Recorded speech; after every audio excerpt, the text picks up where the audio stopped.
Hi. I know. Hello, hello.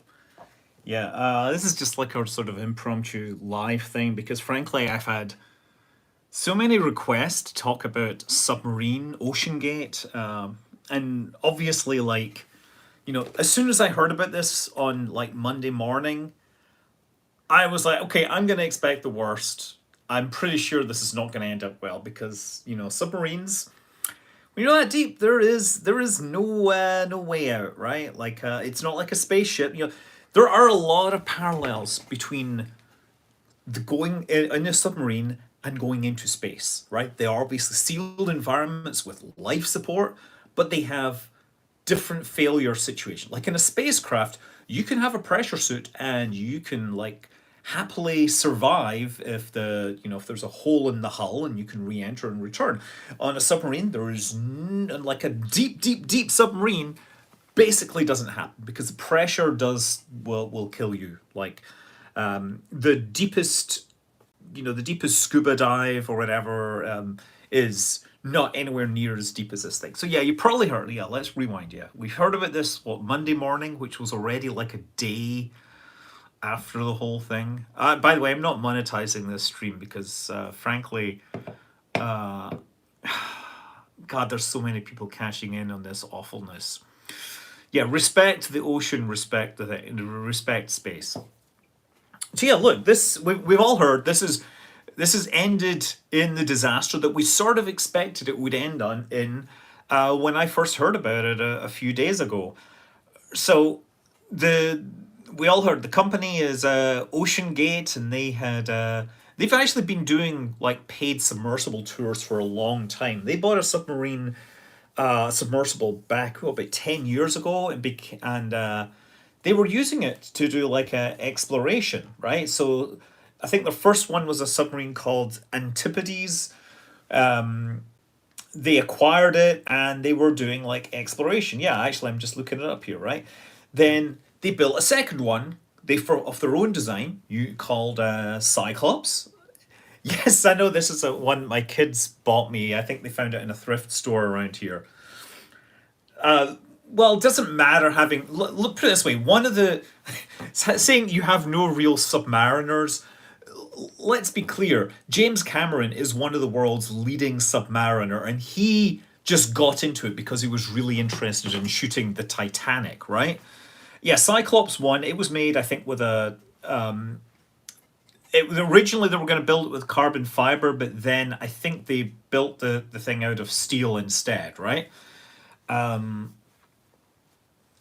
5 person. It was to be made. Whatever. Where does it say this? I'm just having to look. Anyway, the point is they made this previous one that could go down to 500 meters, which is plenty deep. Like 500 meters will kill you if you go outside. But sorry, I get itchy ankles. Regulators stop innovation. Too much pressure for Scott Manley. Yeah, let me tell you. So Cyclops one, it was designed 5 crew members, controlled by a gamepad. It's about a 9 ton piece of hardware. It uses 4 electric thrusters. It's very similar to Titan. Also had enough oxygen and scrubbers on board for 72 hours for 5 people. They used it to like visit things like the wreck of the Andrea Doria, and they believe they sold tourist tickets for that. And then they were like, let's go and build Cyclops 2. Right. 500 meters is pretty darn deep. I mean, it's lots. You've killed 5 Kerbals in one mission. Those folks in the car. Yeah, let's not talk about it, right? This sucks. This sucks. So yeah, they built this thing, the Cyclops 2, and they fabricated it out of 2 titanium spheres, and then this cylindrical pressure vessel, which is 5 inches thick, made of carbon fiber composite. And so there was issues where they built it and then they had to build it again, and then one of the companies involved in building it said, yeah, we're not going to let you do this because if you dive more than once with a hull, within its carbon fiber, it gets weaker and weaker every time you do this. So they built the Cyclops one originally. I think they were going to go in 2018, and then 2019 didn't get ready. 2019 passed. 2020 obviously they had issues with COVID, and then 2021 they finally got it diving down to the Titanic, and I think they went like 6 times. I think they went 6 times in 2022, and there's video out there showing influencers steering the thing with a control pad, right? And finally, this year, they were going to start in May. They had issues. The weather was not great. The weather has been bad in the oceans on both coasts.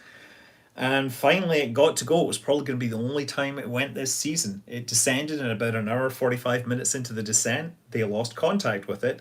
And what they didn't mention until today was that some people on the ship heard something that sounded like a bang.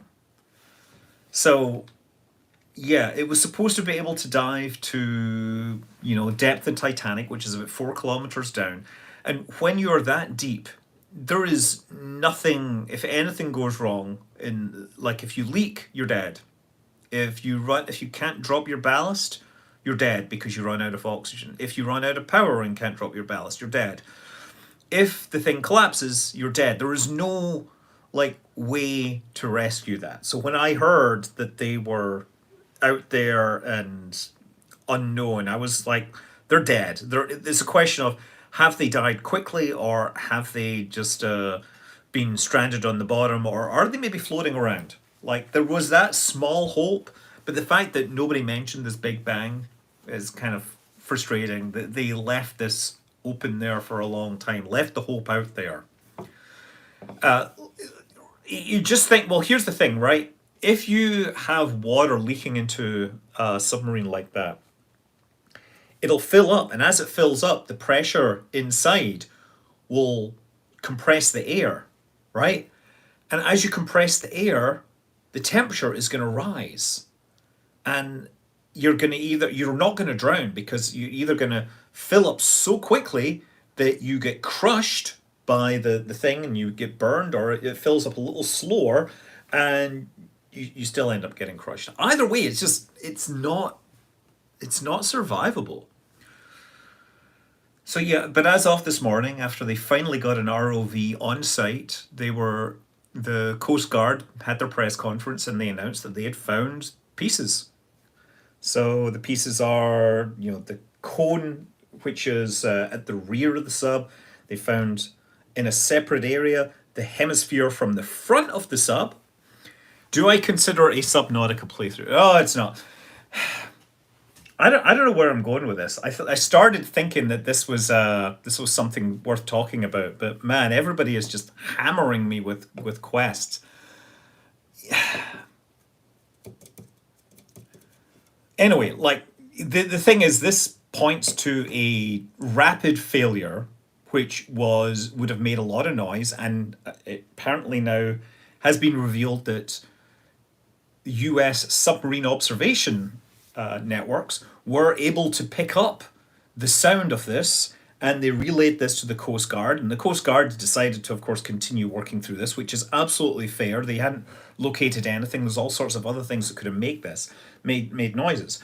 So to get an idea of the energy release, here's how you do the math for the amount of energy released during a collapse. What you have to do is multiply the pressure, right, which is in pascals, kilonewtons per square meter, by the volume of the body, right? So say we have 5 people, 5 cubic meters, right? What is the pressure 4 kilometers down? 4 kilometers down, roughly the pressure increases by 1 atmosphere for every 10 meters. So that's 400 atmospheres of pressure. The pressure of the atmosphere at sea level is about 100 kilopascals. So 400 times 100 is 40 megapascals. 40 megapascals times 5 is times 5 cubic meters. That's 200 meganewtons. The energy of TNT is about 4 megajoules per kilogram. So that's like a 10, every cubic meter is equivalent to 10 kilograms of TNT. Think about that. And that energy gets turned into sound, it gets turned into all sorts of stuff. During the press conference, I heard reporters asking about recovering the bodies, and I understand why they didn't go into this detail there, but there are not going to be any bodies because if you think about it, you've released the equivalent of 50 kilos of TNT into a very small space. The bodies are just smashed. Like strawberry jam is pretty close to technically what is going on there.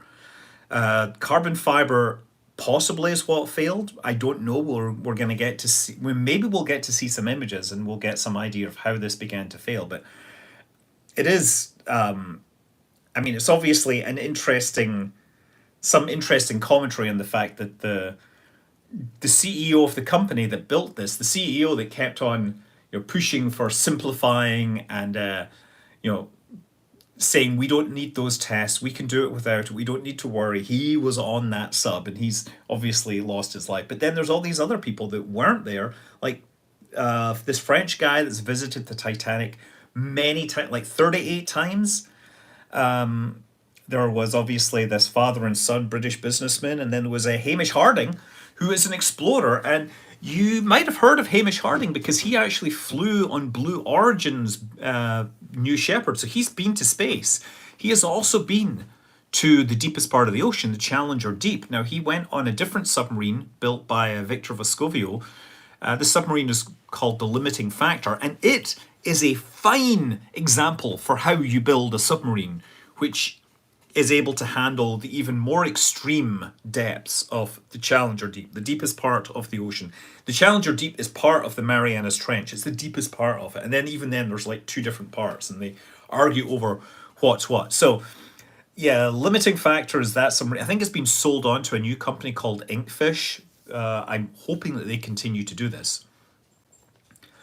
Yes, somebody could build a submarine to go and visit. I think what will happen is there's now going to be a little more.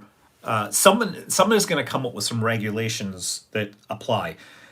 Part of the problem with Titanic is that it's in international waters, so there's actually a lot of countries' regulations that just simply don't apply, right? It's if we look at this is very analogous to Space Tourist, right? Where you pay some hundreds of thousands of dollars to sit in a small space and fly and do or go somewhere, which most people don't. And it involves very high technology, it involves sealed environments, it involves forces which are beyond what most people experience and sights that most people can't see. And it's a very exclusive club. But with spaceflight, we have the FAA, which has been very careful to make sure that vehicles are built to standards which are suitable for carrying passengers. And I don't see this kind of regulation happening with the submarine because submarine was in international waters. Like, the biggest problem they had with regulation was originally they wanted to use one ship that they had, and then Canada said, no, that's not a Canadian flagged vessel. You need to have a Canadian flagged vessel. And so they had to sort that out. Another interesting thing about this sub, by the way, it was designed to operate off a barge.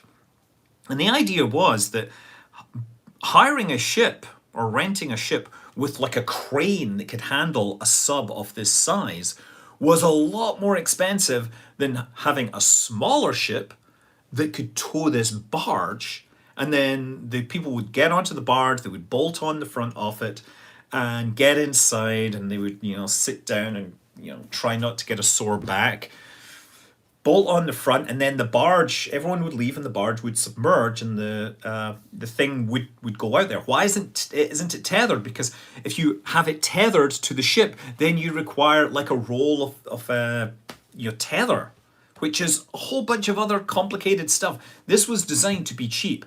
I don't know why they ended up going with carbon fiber, to be honest. I don't know what the feeling is with that, because the thing about carbon fiber is we all know that it is exceptionally strong and light, and it is great under tension. it's not been proven so well under compressive forces. And then there's a secondary problem that with submarines, you need the stuff to float. This is just me ranting about the sub. There's nothing, and I'm not monetizing this stream, so like, it's me talking, and I'm sorry if that's what you expected. I've just had so many people asking, can I talk about it? And frankly, it wasn't steel, it was titanium end caps and this cylindrical thing which was carbon fiber. Carbon fiber is a fantastic material, but so yeah, the problem with building a submarine is that you're displacing all this air to give people space to breathe and to look and to take their selfies. And that means you need ballast to offset that. Now, if you have a steel hull, some of your hull acts as ballast, but if you're building with carbon fiber, you're not really getting the strength to weight ratio, and then you have to deal with other things like the fact that carbon fiber, it degrades over time. And the amount of research that's gone into the behavior of carbon fiber when it's been subjected to these kind of pressures underwater, it wasn't really out there, and they didn't do that many tests. They basically went very quickly to crew, floating around in this site inside this thing, and they did a dozen dives before this one ended up failing horrendously. Now, to be clear, for those people wondering, no, this was not like we had this whole like oxygen countdown the whole week. No, this happened Sunday, and it happened instantly, and it probably happened so quickly. When you have an implosion at those depths, it happens in milliseconds. It happens too fast for the nerve signals to reach your brain. I don't know if you understand this, but we as humans, our brain, our sensors, all our senses, we go into the brain, and there's about a quarter-second lag for you to acknowledge and react to things. And your brain is actually very good at making it feel like you're reacting faster. And indeed, there are learned skills where you see cues of things before they happen, and people react to them. Baseball players, for example, they get very good at seeing the pitcher like wind up in a particular way, and while they may not understand it, they are beginning to understand where that ball will be. Now, the thing is, if you do these tests in an environment where you don't have that learned skill set, it turns out that your reaction speed is about a quarter of a second or thereabout for anything complicated. And if you get knocked out before that quarter second, you just don't experience anything. So this submarine, the implosion time was probably measured on the order of milliseconds. Nobody would have experienced anything. It would have been all happy, hunky-dory, and then boom, gone. Stopped. Everything stopped, right? No, when you're dealing with the amount of energy involved here, right? When you have, as I said, 200 megajoules of energy, which is the kind of energy release we're talking about here, the human body does not handle that well. You go from being biology to being physics, right? It doesn't really matter at that point. The cells are just smashed and destroyed. It's oblivion on an instant. And so, yeah, now 5 more people have joined the Titanic. It is, yeah, I mean, I'm going to say I think I might have preferred that to, being stuck on the bottom wondering if you were going to get rescued. Or even more tragically would have been, oh, they dropped the ballast and they were floating around on the surface and they couldn't get out and then they suffocated. Like, yeah, none of that stuff happened. There's no black box. It looks like they would have had things like their smartphones and GoPros. They were taking selfies. I don't know if there will be anything recoverable from that stuff. This is a micro SD card. Nobody knows what will happen to this inside a GoPro that is being smashed by that amount of energy. It's entirely possible they might be able to recover something which would be, it will stop seconds before the thing because of the way buffering works. GoPro probably wouldn't survive, it would be smashed, but you never know. Maybe a memory card which is small, right? See, what breaks things is different forces between the middle and the edges. And with micro SD cards, it's entirely possible that that might actually survive. So I'm not saying there won't be anything from it, but yeah. And I don't think there'll be anything, yeah, you're not going to recover anything from iPhones because just, yeah, they're not rated for deep enough water, right? Oh God, no, I'm sorry. Yeah, this is unfortunate. Yeah, what we're going to see is just a lot more regulation, probably. So I don't know how this is going to happen. I don't know how regulation is going to happen on this front, but it's very clear that there were other companies that were operating in the commercial submersible, business. I mean, they were renting out to companies that actually had industrial needs. Some of them were renting out to explorers, and it seems that a lot of these other companies were not entirely happy with the solutions that OceanGate was coming up with. I don't. Yeah, I'm sorry. I don't think an Apple Watch would survive either. Not even the iPhone. Not even the Apple Watch Ultra. I'm sorry. How many atmosphere? A water jet. So water jets that are used for cutting metal. They're typically like something like 1,000, over like 1,000 atmospheres or something like that. We're at the high end. We're at the low end of water jets, right? We're definitely at the low end of water jets. So, like, and if you had anything leaking in, it would erode. That's the thing. You would have flow. So if you imagine, oh, they just got a tiny pinhole, right? Just think about how this transitions. You've got water flowing through this tiny hole somewhere. It would be flowing at such a rate that it would cut the hull. Yeah, water jet is 60,000 psi. So this is 4,000 atmospheres, right? So this is 10, for water jet is 10 times what would happen if there was a hole in this hull. But this would just erode the edges of the hull and instantly smash everything inside.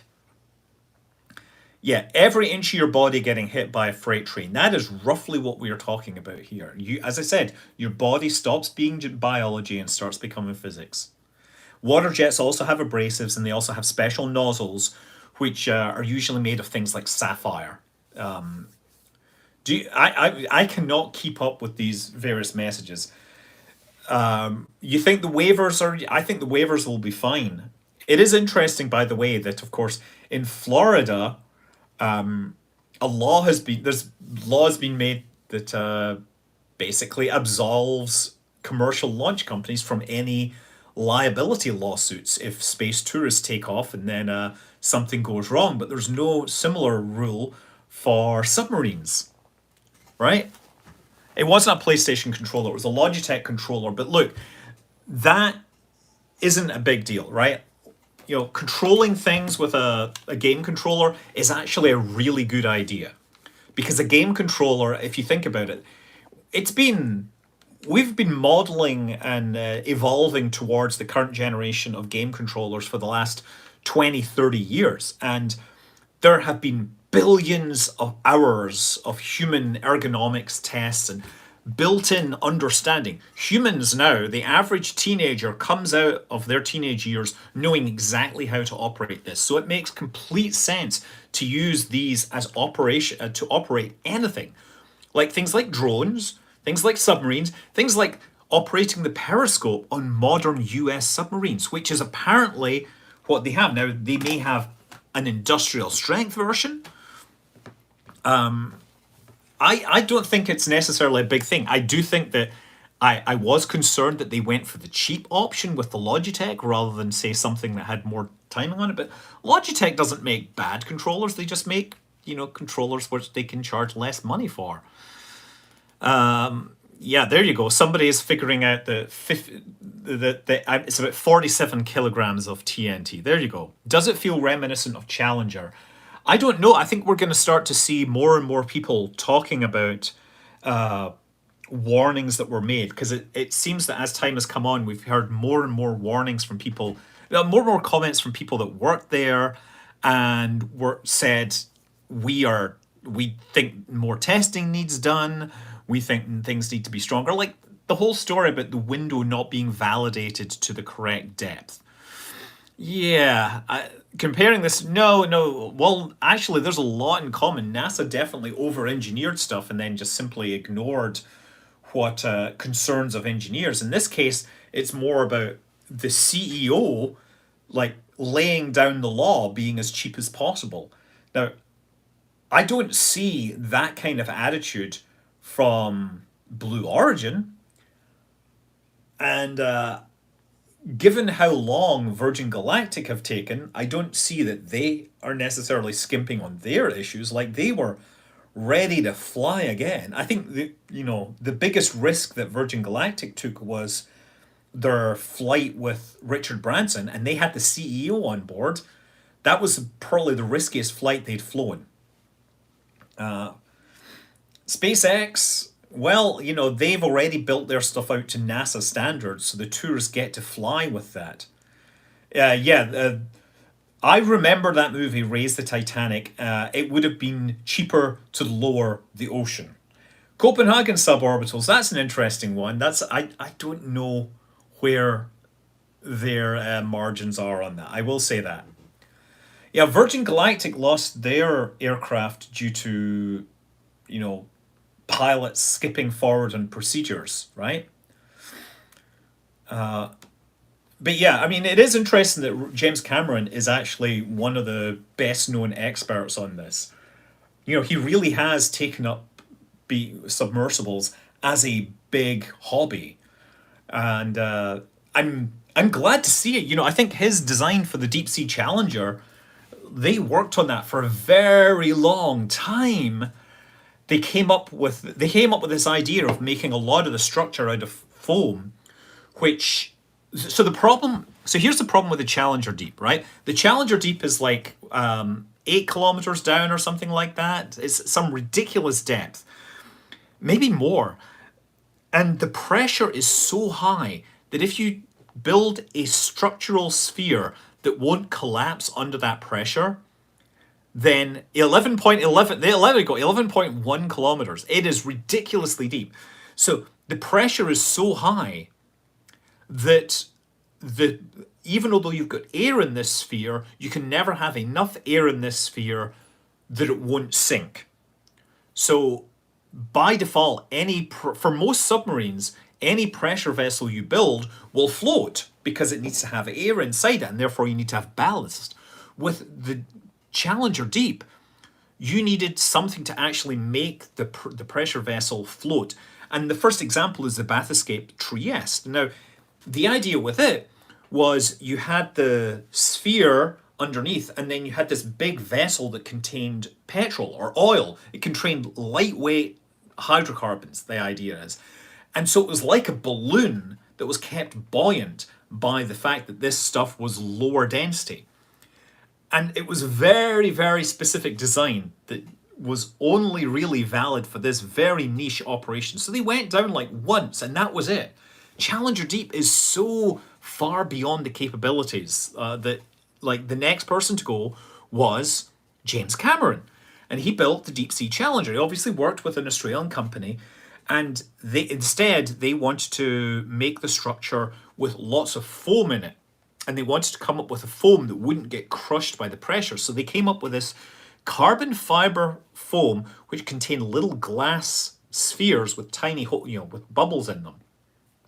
And between the binding matrix and the bubbles, whatever, they were able to make something that was lower density than water that wouldn't get crushed significantly down at that depth. They spent years on it, and he went down and he got to spend more time down there than anyone else up until that point, and he was basically in a fetal position inside this titanium sphere where he could look out and steer around and see things, and even then they had problems.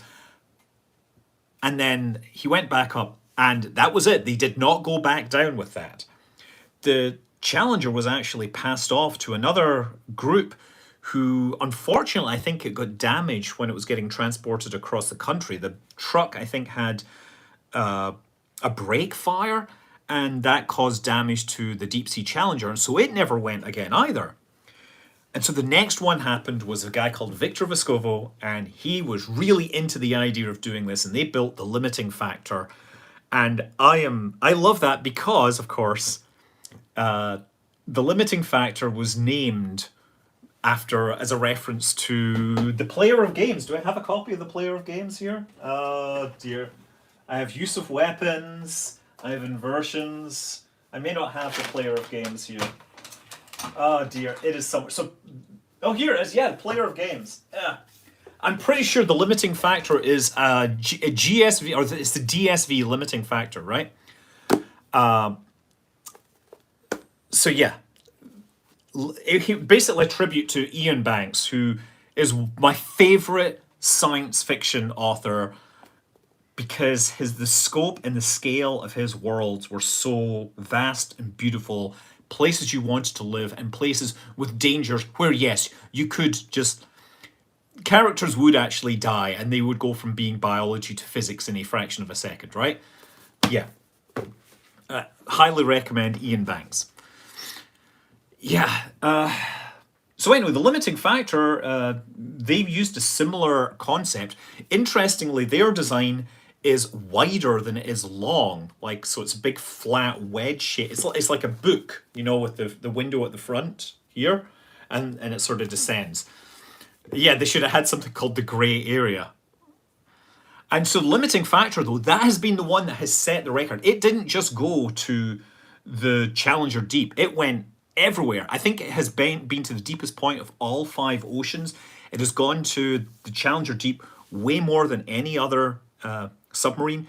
China built their sub and they went down. They went down once. Limiting factor kept going back several times. And indeed, Hamish Harding, he went down on the limiting factor to the Challenger Deep and was down there. So I'm going to say I just wonder what Hamish was thinking when he looked at the Titan and its sort of amount of jank. One of the things about the Titan that sort of scared the heck out of me was the idea that one of the ways to drop the ballast was to roll the thing so that the stuff would fall off shelves. Like, they would roll it one way, roll it the other way, and it would just arise. That sounds scary as anything. Like, also you lose power and you can't ascend. I think they talked about having, like, ballast carried in bags that would have, would degrade chemically. If you look at the Deep Sea Challenger, I think what it had was the ballast weights were attached to the side of it by magnets, right? Electromagnets. And so they needed to keep those magnets energized from the battery, from the power system. And if the power system failed, the magnets would fail and the weights would fall off, right? Great, so if you have a power failure, you're automatically on your way up. But on top of that, they were secured by wires, which would be designed to corrode through in the seawater in 12 hours. And then they also had a button which could trigger frangible nuts to drop these things. This had like 4 or 5 different fail-safe methods for dropping ballast, and the Titan just didn't have anything like that. It's scary. 4 billionaire. Well, let's be clear. I'm not sure the guy of OceanGate was a billionaire. I thought the rich people and rich person's son. Like, frankly, whatever. Like, I'm not gonna diss that. I do think that there is definitely this odd disparity between a refugee ship going down with very little attention paid to it or attempts to rescue it, and this huge deployment of human capital and technology to try to find something which it turns out the US Navy suspected had crashed or had failed already, right? I think the Greek authorities spent more time fixing the Wikipedia page than they did trying to perform rescue. Anyway. Yeah, it cost $250,000 per. I would say limiting factor. It's been sold to a new company, and yeah, OceanGate had been talking about building the Cyclops 3 and the 4, being able to go deeper, perhaps with better margins. But fundamentally, yeah, you have this. They needed to show that this was a money-making option. Yeah. Oh, US definitely has listening submarines all over the Atlantic and the Pacific and everything else. There's a lot of stuff that they can hear out there for sure. Oh, that's right. That's right. Isn't it Inkfish is owned by Gabe Newell? That's right. I forgot about that. I remember. Okay, I gotta Google this again. DSV limiting factor. It was commissioned by Victor Vescovo. They went to identify wrecks. It went to the Titanic, and it's visited the Mediterranean. And come on, what's happened now? Where's the thing? It was told to some. It was sold to Inkfish, but I don't know if that's owned by Gabe Newell. I think it might well be. Yeah, Gabe Newell is now owned by Gabe Newell of Valve. I did see James Cameron's comments, and you know what, James Cameron, like you gotta respect James Cameron as he is a hardcore nerd. He is a nerd on the same level as the top tier nerds. He's the kind of person that will go and design an interplanetary spacecraft, which will be correct. It will have the right masses, the right energies, the right sizes for a 5-second shot in Avatar. Right? He really likes to build his word. It shows my watch. It's my Apple Watch. It's a Apple Watch edition thing with the sapphire screen. Yeah, James Cameron made The Abyss. He made Terminator, Aliens, The Abyss, Terminator 2, True Lies, Titanic, Avatar, Avatar 2, Avatar 3, Avatar 4, yeah. He also made Piranha 2, by the way, and I think he also worked on the VFX for Escape from New York. And he's Canadian, by the way. He's not American, I think. Was Richard Garriott the first space? What? Richard Garriott was actually supposed to be the first space tourist, and he was all lined up, but then all his money was tied up in .com money, and when the .com bust happened, he suddenly didn't have the money to go to space. So he ended up selling his seat to Dennis Tito, and then a few years later, Richard Garriott made a bunch of money by selling his game Tabula Rasa to some other company, and he took that money and then he went to space, right? So yeah. Yeah, it would have been cheaper to lower the ocean than to make the movie Raise the Titanic. Was there any connection to Python Space? Not that I know of, but I would not trust them to build submarines. Yeah, I'm still not clear. I am not clear. For all the mysteries I have, I'm still not clear why carbon fiber was chosen. Because carbon fiber is what you use when you are worried about strength to mass ratio. And when you're really interested in the tensile properties. And I can understand that carbon fiber has better corrosion resistance properties than other possible structural materials for subs. One of the things that you got to understand about building marine stuff is it's not just does the metal you're making it from resist corrosion.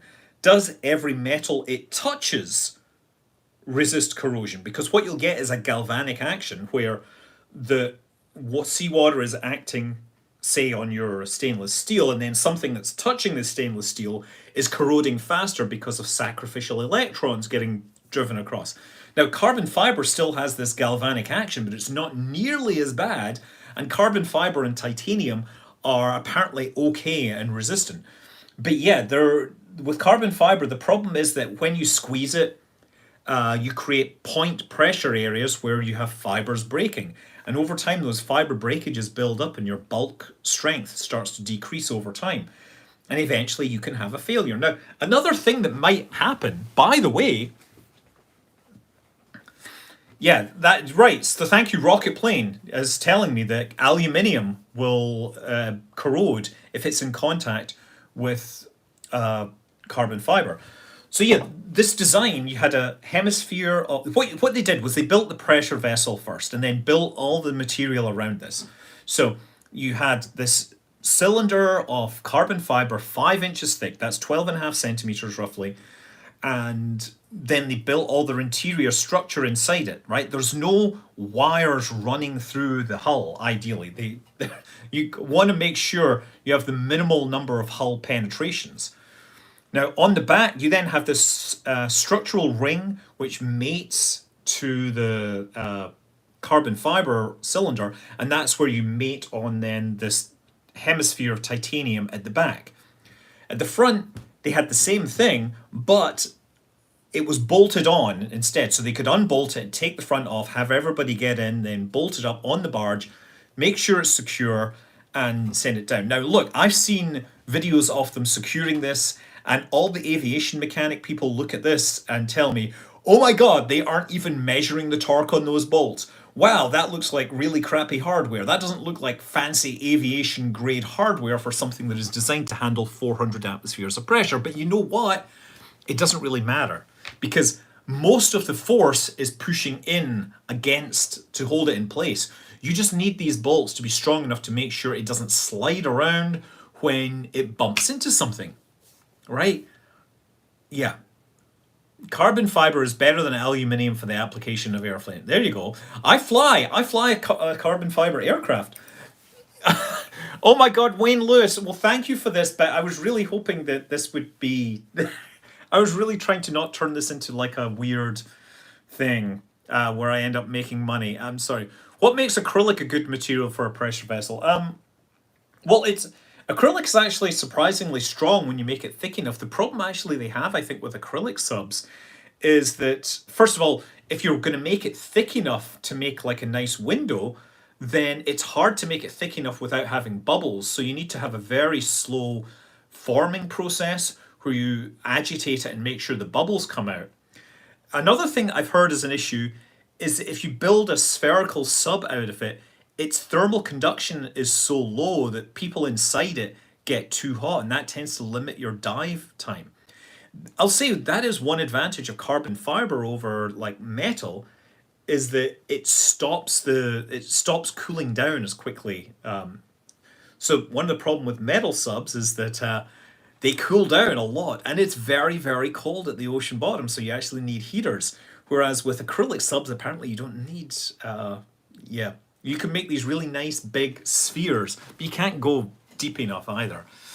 Oh, the Glomar, are you talking about the Glomar Explorer? That is one of my favorite stories in history. I remember as a young child in going to primary school, and on the wall of this classroom, there was this giant map, right? I have this giant map of the world, and it showed where all the resources came from. It showed like oil rigs in the North Sea. It showed coal mines. It showed iron coming from, up in Canada and stuff. And it had in the middle of the Pacific this picture of this vessel, this weird looking thing with a stabilized crane, saying that they were mining manganese nodules from the ocean floor. I saw this. I thought that is the coolest thing ever. And I remember this until I grew up, and then I heard about Project Azorian. So I was part of the cover story, basically. If you think about it, the cover story for Project Azorian was that they were doing this manganese nodule mining, which was never going to prove profitable at that point, but it was enough of a cover story that it was included in geography educational materials. The whole thing about Project Azorian is that there was a Soviet submarine which had sank to the ocean floor, and the US wanted to recover it. So they built this giant crane. It was a stabilized crane, and they built an undersea barge which would go under the crane and dock with it. So they built this in San Francisco, by the way.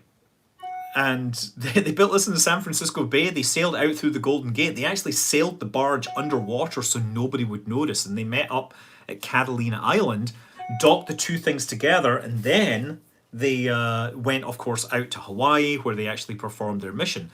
So one of the things that remains from Project Azorian, by the way, is the barge.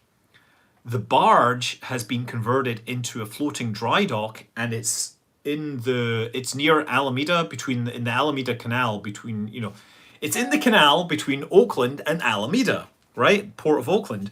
And I remember sometimes I passed that on the ferry. And one time I was there and I saw I think it was the USS Sally Ride was in there getting dry docked. Yeah, Project Azorian is peak Tom Clancy. That's correct. Yeah. You think Mr. Harding is yeah, no, he's Mr. Harding, sure. I think he was a fine explorer, right? That's all I'm gonna say. I had no problem with him. Yeah, so that's right. Bob Ballard, he actually found the Titanic, but he found it while looking for sunken U.S. submarines.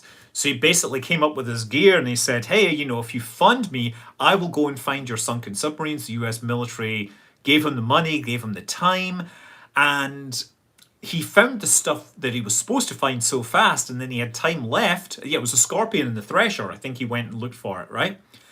And he went and looked for the Titanic, and he found that as well. Yeah, I think they used the DSV Alvin ultimately, but they had 2 weeks to find other stuff, and I think he got the clue that he needed to find the Titanic. And before that, like when they found the Titanic, one of the big things that was one of the big discoveries was that it had broken in two. People generally didn't know that it had broken in two. It wasn't like the movie The Titanic where the thing goes up to like 45 degrees and snaps into the water and it was really obvious. It was much more like the bow had come out maybe like 10 degrees and then it crunched down and then it broke under the water. Yeah, look, there's a lot of commonality between tourist spaceflight and these kind of submarine events. And so I think what we're seeing here is what happens when you don't have the kind of regulations that are perhaps required for this thing. The Titanic, oh yeah, okay. Yeah, that's right. Harding flew to space. And you know what, here he's the second passenger on New Shepard to have since died in just doing something. There was another guy who was in a plane crash. It's wild how many people doing these things end up dying, huh? Yeah, in space the pressure wants to go out. On Earth the pressure goes in. Sorry, I gotta turn this sound off on this laptop because it is making noises. There we go. Dang, that'll stop it binking. I cannot see what's going on here. New Shepard. Wow, the curse of Tutankhamun. There's definitely space flights or deep space explorations. Well, I will say that in space flight, you're more likely to realize that you're going to die, whereas in deep sea explorations, you are very likely it's going to be so instantaneous you're not going to know, right?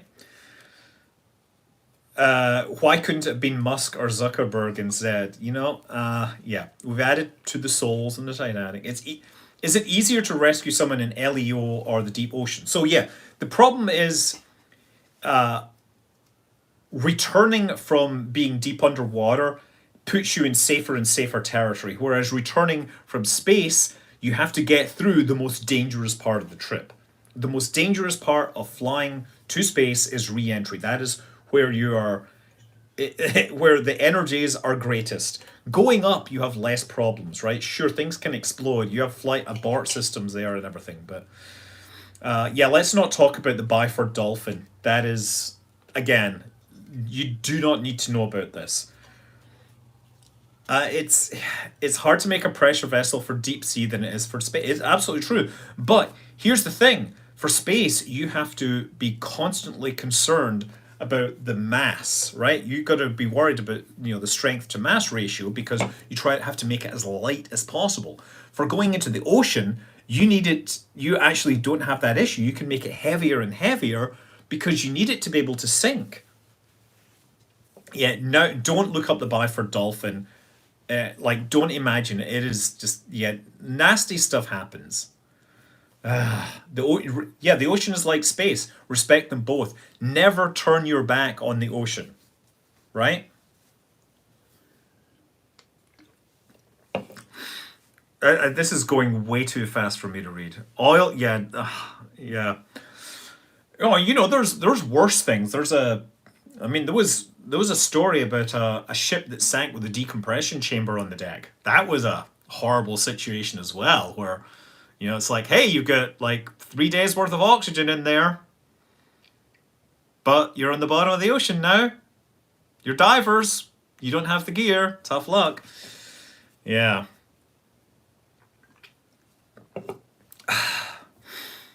Yeah, also, don't look up Delta P. There's so many, like, there's animations, and you can just imagine how awful some of these things are.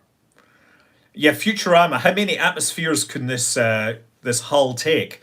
Well, it's a spacecraft, so somewhere between 1 and 0, right? So, I think there's probably going to. Here's the thing there's probably going to be reviews. There's going to be congressional reviews. I bet you there will be some sort of investigation in Canada because that's where it's based out of. Right, the British government will probably be involved. The French government will probably be involved, and ultimately there isn't much that can be done if somebody wants to build a really crappy submarine. And I'm not drunk, no. Although this is 10%. It's just or 9%. It's just I don't know. I just honestly. Stockton Rush, by the way, Stockton Rush, doesn't that sound like a character from a video game? Stockton Rush sounds like a character from Bioshock, right? Yeah, they all signed waivers, right? But that doesn't really go too far, right? Less drunk than the sub. John Houseman, yeah. So on Europa, this is an interesting thing actually. So on Europa, the crust is maybe 3 kilometers thick in the thinnest places, the thinnest bulk areas. But the gravity on Europa is like 1/10 of the Earth.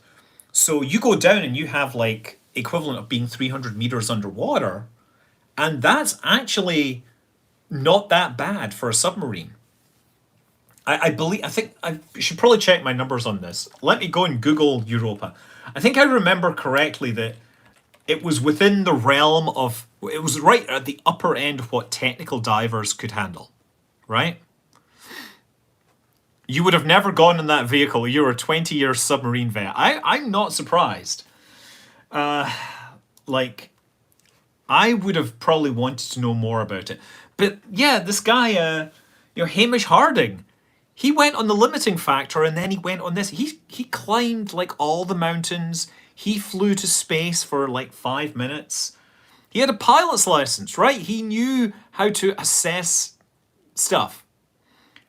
I think, yeah. Where's the deal? Okay, mean rate.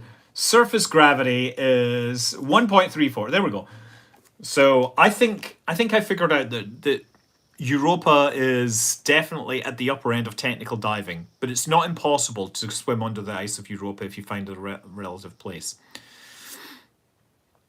Right. That's the other thing is that in underneath the ocean, there's no debris moving at 7 kilometers per second. On the other hand, there is water around you, and if you give it a hole to move through, it will move with enough energy that it might as well be moving at 7 kilometers per second. It will punch through things and destroy stuff. Now, how do you get through the ice on Europa? That's a very good question because if you think about it, you would have to melt the ice. The surface temperature on Europa is about 102 Kelvin, so you need to raise the temperature by about 170 Celsius, right? And of course, everything is at that temperature, so it takes a very long time. How do you get to Europa? You have to fly there in a spaceship, obviously.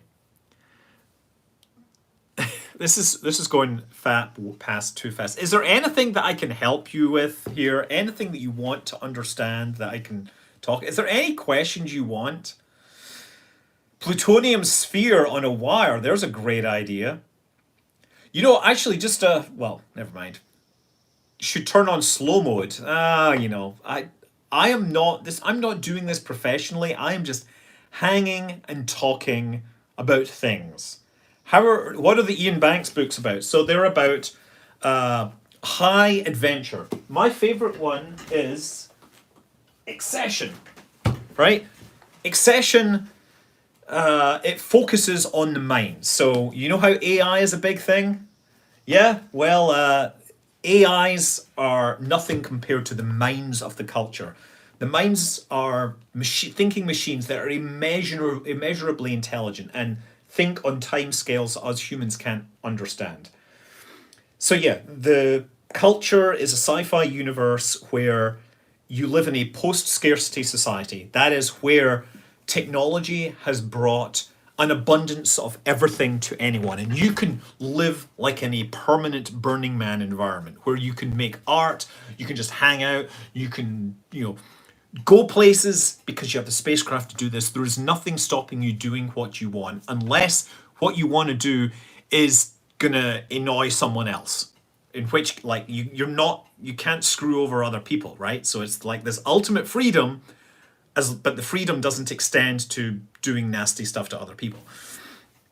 But yeah, and then you've got all these other alien species and worlds and stories, and things happen, and then you have humans that are involved, and then you have the minds that are involved, and they get up to big adventures. So one of the first stories, I think, is Consider Phlebas, where there's this war going on with another species, and right at the very start, one of the minds is in a battle and escapes and ejects itself and lands on this planet with like a super powerful sentient being there, and both sides are trying to get in there to rescue or recover this mind.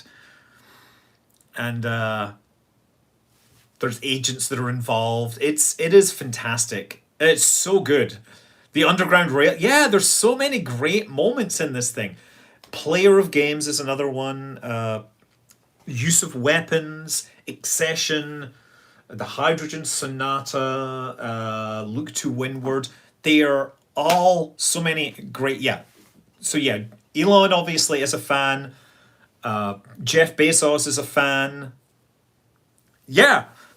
And it is such a shame that Ian Banks died so young. Matter, that's another one. Yeah, Surface Detail. Surface Detail still had some amazing stuff in it, though.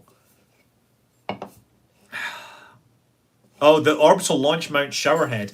Well, so the concerns I have is that they need to make sure they're blowing water through that with sufficiently high pressure that you don't have the gas, the pressure from the engines, push back inside, and then you might end up, damaging, getting some kind of erosion. Yeah. Ian Banks died, yes. Ian M. Banks died about 10 years ago. It's really sad. He was like, and it was such a surprise. Like, first he found out that he had cancer, and then like, we thought he had more time, and then like he was suddenly dead. And there's no author that has given me as much joy as Ian Banks. I've never read the Berserker Fred Saberhagen books. I honestly, at this point, I tend to mostly read non-fiction because, frankly, I'm continually working to try to tell new stories. I will say, by the way, if you watched my video recently about the Voyager videos, about the importance of the special effects and everything, I actually got an email today from Rick Sternbach, the guy who does, he did a lot of the production design for Star Trek The Next Generation, and he was thanking me about the video and giving me some cool, background information. So that was cool. And he also, I think, Don Davis was involved. He got in touch as well. Yeah, thanks. Not all my videos have done quite as well as I would like. And I have a very special video coming on Sunday. I have a very, very cool video coming on Sunday. But honestly, I was thinking that I might make a video about the subs. But frankly, As I said, I just decided to do a live stream and not put up ads on it, but apparently people are giving me money, so I'm feeling really bad. I feel wrong talking about something that has involved people dying, especially when you've got an explorer like Hamish Harding, and sure, yeah, he was a very rich person, but yeah, he was the history of deep sea stubs. There's so many stories about deep sea stubs. But frankly, submersibles that can go to the bottom of the ocean is pretty much a mature science. This is the first time we've had this kind of failure. This is the first failure of this kind in a very long time. It wasn't fiberglass, it was carbon fiber.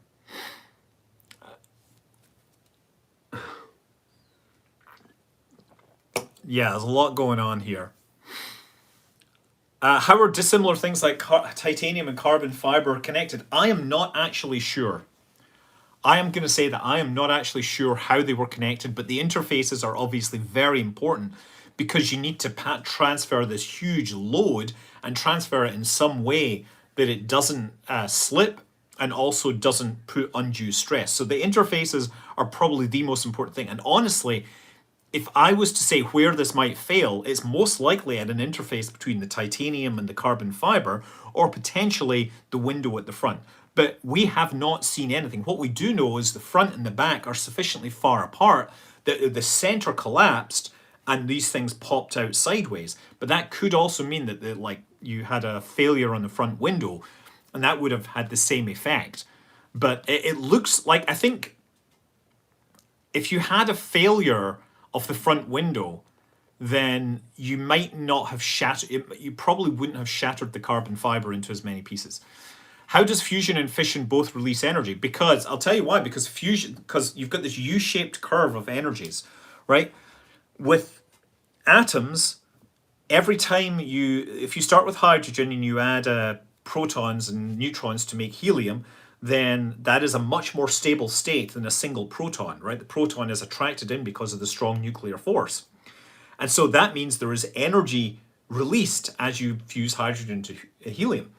And as you go on, right, what you're doing is you're packing protons into this nucleus, and the protons want to all expand out because of the electrostatic force, right? Because protons are all positively charged and they want to get pushed out. So to hold them in place, you need the strong nuclear force. Strong nuclear force means you need to have enough neutrons in there. So you have you have more and more neutrons as you add more and more protons. But once you get to the problem with the strong nuclear force is that it's a very, very, very short range force. And once you start getting up to about iron, the nucleus gets large enough that the neutrons on one side aren't seeing the neutrons on the other side. This is, by the way, the Lies to Children version. It's not quite this simple. Suddenly, the strong nuclear force isn't able to entirely cross the nucleus. So the protons are seeing less and less binding force. So that means that as you get more and more, there's now energy. There's now less and less energy holding it together. So heavier objects now, when they get split apart, form into two smaller objects, which are lower down. So that's why fission of heavy elements can release energy, and fusion of light elements can release energy. That's how this works. It's the strong force and the strong nuclear force are the same thing.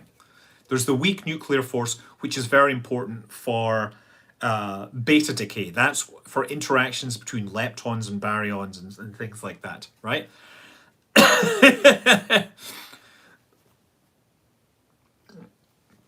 Hey Scott, how do you feel? I can't. Oh dear, you know what I need to do is pop open my own YouTube. How deep could Nemo's Nautilus dive? By the way, have you seen amateur submarine communities? There are amateur sub builders out there. And one of the most common things they use for pressure vessels are propane tanks. So you can get like an old off-the-shelf propane tank and cut windows in it. You can attach exterior hardware for controls and engines and ballast tanks. And yes, people build their own amateur submarines. And one of the links I put on my Twitter showed somebody that had made a mini version of the Nautilus from 20,000 Leagues Under the Sea, you know, the Disney version. Can a human really survive the vacuum of space by... You can survive for a few seconds. The biggest problem with being in space is not enough oxygen, and you'll very quickly pass out. You know, you have this maximum time of useful consciousness, which is about 15 seconds when you have no air at all. That's literally like the time for the oxygen in your going through your lungs to reach your brain and have not enough oxygen to maintain constant thought. You love the show Surface, okay. Oh yeah, the time of use. Well, so, and obviously all this stuff is things that you need to learn when you're a pilot. I think there's a whole section on like commercial, on the commercial rating where you're supposed to know about different oxygen systems and things like that. How many die in amateur submarine? I don't know how many people die in amateur submarines. Hopefully not too many. I don't honestly know why. What are the problems? Are there engineers out there that can explain what is the big problem with fabricating a steel pressure vessel? Like, is it just the corrosion? Why not? Is it titanium is so much more expensive than carbon fiber at that thing? Is that what it is? How many vessels exist that can go to the deepest depths of the Challenger Deep? There's only like 2 of them currently right now, because one of them was destroyed. One of them's in a museum. Yeah, well, steel has much better fatigue properties than carbon fiber. Yeah, carbon fiber does sound cooler. Titanium, I imagine, is totally a pain in the ass to work with, but surely a cylinder is a whole lot easier. Yeah, I've heard that the Artemis 2 crew are actually starting now to train. That's great. Yeah, steel tanks used for oxygen. Yeah, that's right. Because composite vessels, again, they have a finite lifetime.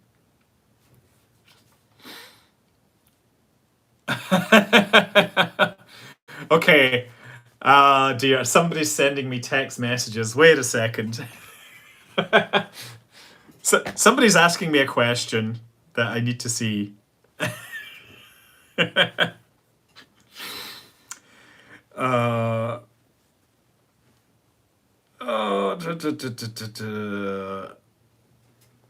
Yeah, okay, I'm sorry. I do not have an answer for this right now. I just got a message sent on Twitter, but I'm not sure really what the actual question is.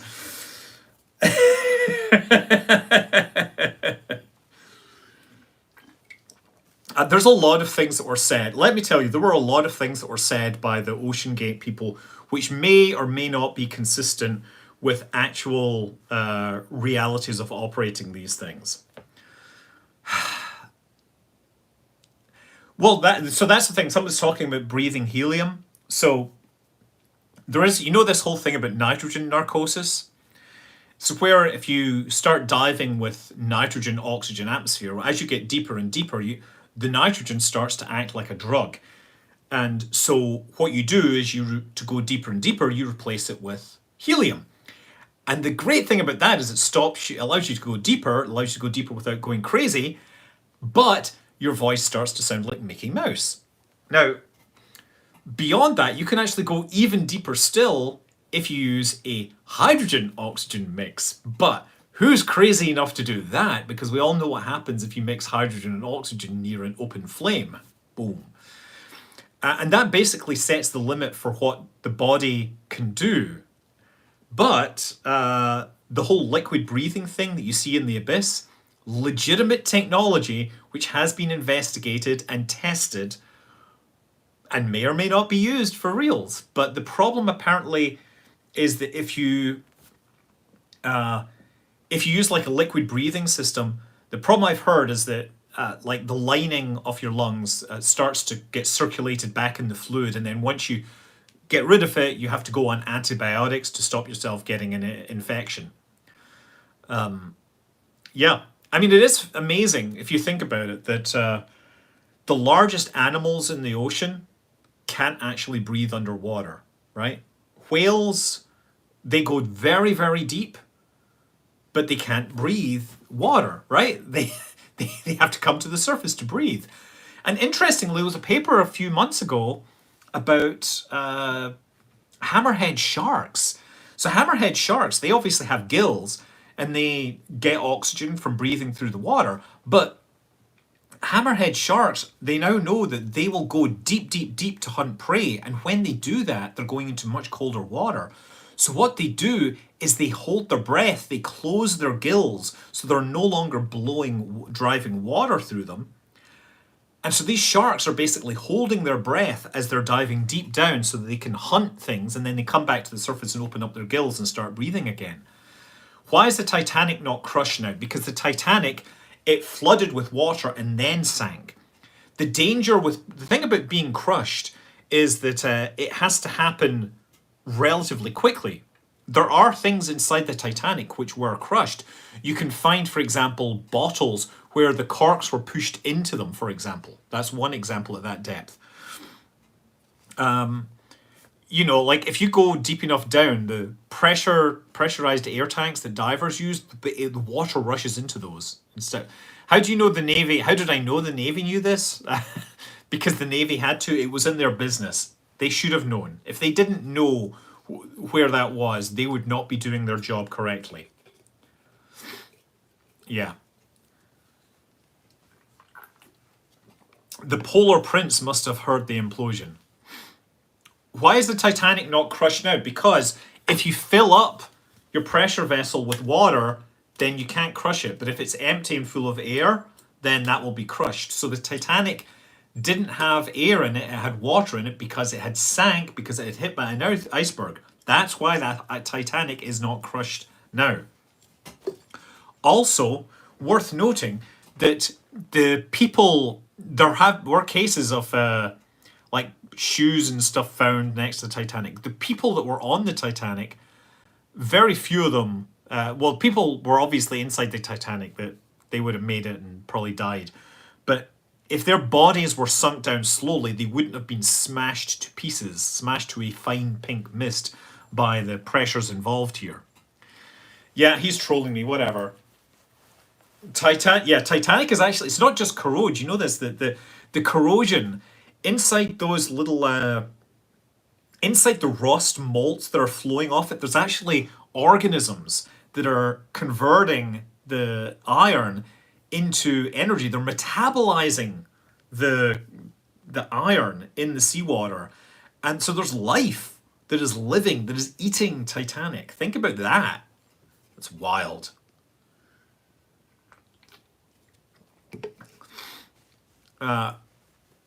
So yeah, you know, there was some time, by the way, I just want to point out, aha. So yeah, people are asking, were there technologies to do like non-destructive testing on the hull? And there were actually technologies involving things like X-rays, ultrasound. One of the features apparently that was built was a series of transducers that were placed around the interior that was supposed to be able to measure sound. And the idea is that as it starts to crush, you get little snaps, little carbon fiber snap, and those make sounds. And you had like an AI that would analyze it and say, uh-oh, we're seeing more than usual, you should probably surface. Now, the question is, does such a system give you several minutes of warning, or does it give you a few seconds of warning, or does it give you a millisecond of warning? In which case, tough luck. Yeah, look, their non-destructive testing of carbon fibers, it is things like radiation, like all sorts of X-rays.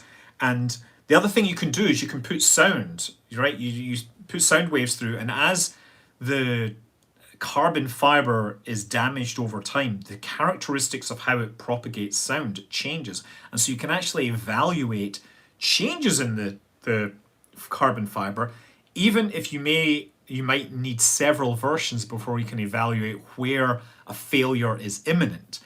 And I think the problem with that notion is you would need to build several of these pressure vessels and then analyze them to failure to have an idea of where it might fail. And it sounds like they were not interested in spending that amount of money. frankly, I don't know why they didn't make it 6 inches or 7 inches or more, right? Like at a certain point, I would build in as big a margin as possible. So yeah, I'm not an expert on non-destructive evaluation of the hardware. I would have to do a lot of research because, of course, everything I do is just reading and research and learning. I can do the laws of physics, I can look at things and crunch numbers, but that is, there's only so much going on here. The sub was pressurized to 1 atmosphere. For these very, very deep dives, you do not pressurize a sub. If you are, say, building a sub out of a propane tank, then it might actually make sense to pressurize it to a couple of atmospheres because the human body can handle that just fine. And that way you can go, for every extra atmosphere of pressure, you can go another 10 meters down. I would not do that because that would be terrifying. But hey, propane submarines, I've seen them. I was at a school science fair and somebody brought a little propane tank submarine they had built. Which blows my mind. Is YouTube my full-time job? No, I'm I work on software right now. And a good point, by the way, about bringing up Mike Hughes. I actually consider Mad Mike Hughes very similar to this OceanGate submarine build. It's like, these people, these regulators, they can't tell me how to build my thing. I'm going to build it my way. I don't need to do all these testing. It's going to work fine. Well, that's great, except you're charging for tickets. And yeah, Mad Mike Hughes, his parachute fell off. He got knocked out, and he is his body was in probably better shape than the remains of these people. I think what's going to happen is we'll get some debris might get investigated, but I think this is going to be a burial at sea because there's nothing that can be brought back. Like, there's this whole thing, by the way, about death certificates and declaring people dead. Death at sea is one of the easier ones because it's so hard to actually recover a body sometimes. But, yeah. No. It's not so much that it's liquefied, that it's hit with such energy. So I shared a video showing testing of aircraft. One of the ways you test aircraft for bird strikes is you have the chicken cannon, right? You take a chicken, you put it inside a sabot, and then you foam sabot, and then you shoot it using air pressure at your aircraft. Now, these chickens, when they hit, the meat just is completely stripped off. The bones shatter, the meat strips off, you're deboning the chicken. That energy is still a fraction of the energy that is involved in this submarine collapse. So you're basically talking about water rushing in, the flesh just being completely pulverized, shattered. It's not happening, right? There's nothing left. As I said, I think that at best they might be able to recover an SD card, micro SD card, because this is so small and the differential pressure across this thing may be at the limit, but I highly doubt it. I think what might happen is that it'll just be delaminated to nothing and gone. Would a hypersonic chicken gun be comparable? Well, I'm going to say, I wonder if we will ever have a hypersonic chicken gun. Because if you're flying at an altitude where there are birds, you are not flying hypersonic because of the energies involved.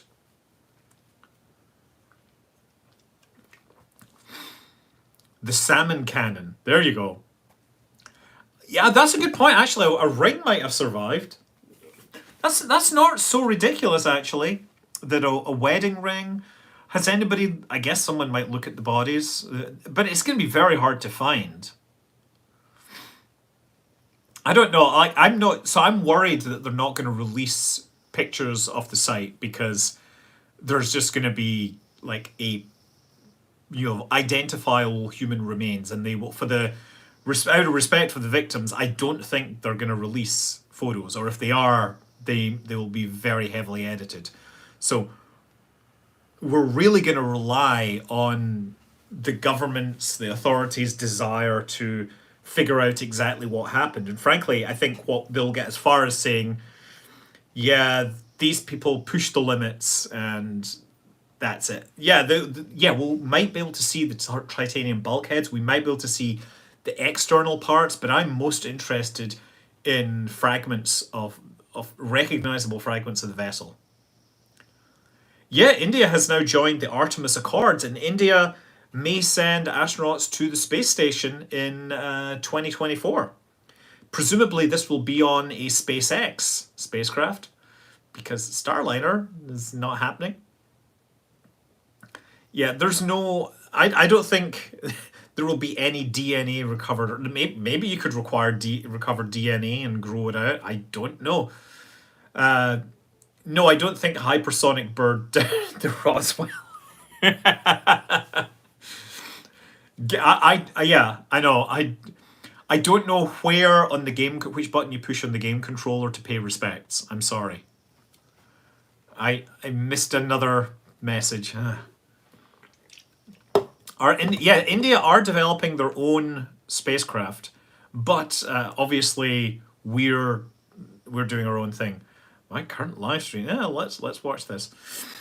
Oh, look at this. Now I can actually see text messages. Yes, thanks for the Fs in chat.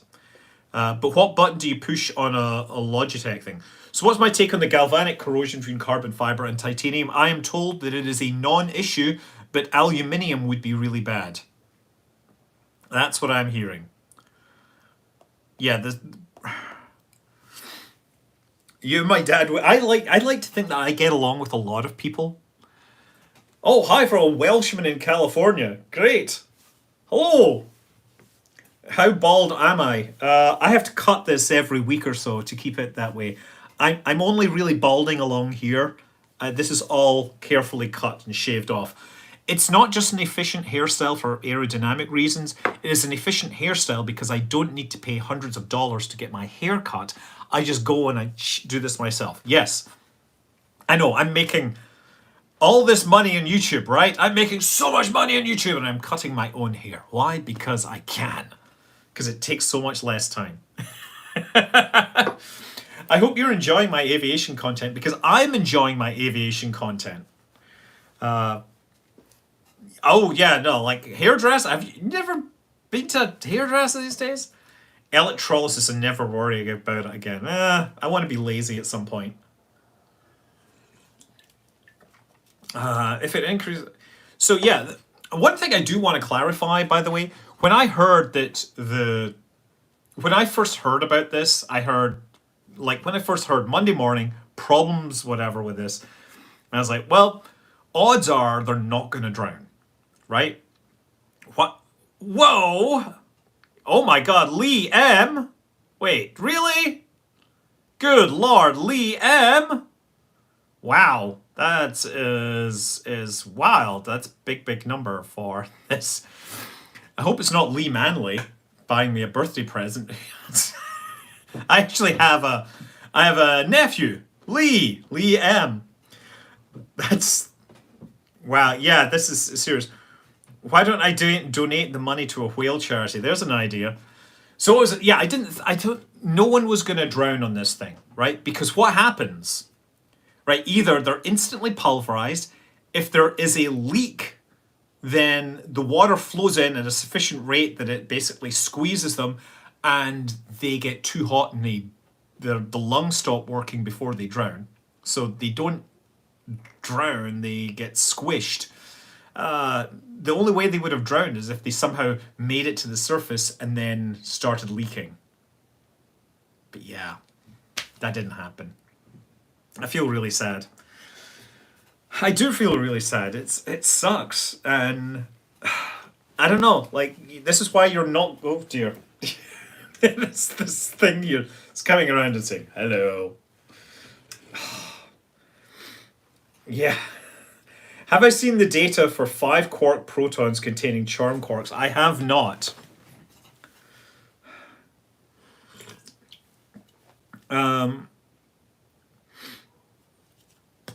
That's actually a very good point, that the UN may not allow the US to set regulations.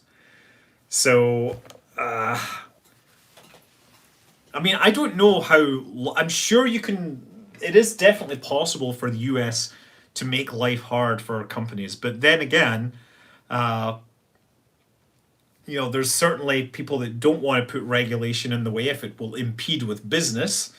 And so, somewhere along that continuum, you have to find the point where people can operate. Yeah, in Ed Harris in The Abyss didn't actually breathe oxygen, didn't breathe liquid. He pretended to, as far as I know, but yeah, he was terrified, of course, as well. The Cold War battle beneath the sea. I think I might. Actually a big fan of Dracunifel. I sort of like just putting on his very long discussions about submarines and ships and naval history, and just hiking because I enjoy listening to this kind of thing.